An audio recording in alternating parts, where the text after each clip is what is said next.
Welcome to the banker lamp. Please enjoy the video. You start by positioning the watch face down on a soft cloth. This prevents scratches.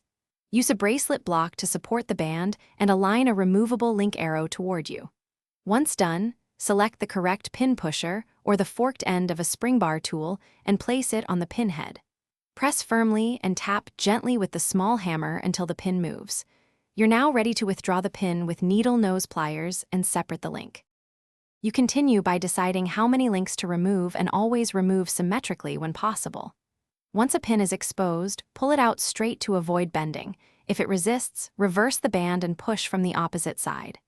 Make sure to preserve spacer tubes or sleeves if present. After each removal, reconnect the bracelet temporarily to check fit. If the band is still loose, remove another link.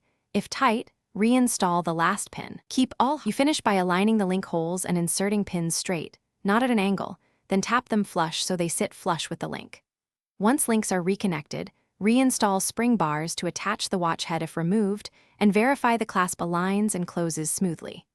Make sure the watch sits comfortably and the links are even. If a pin feels loose or the clasp misaligns, replace the pin or adjust link order before regular wear. This prevents loss or damage. Thanks for watching. If this was helpful, leave a like and consider subscribing. See you next time.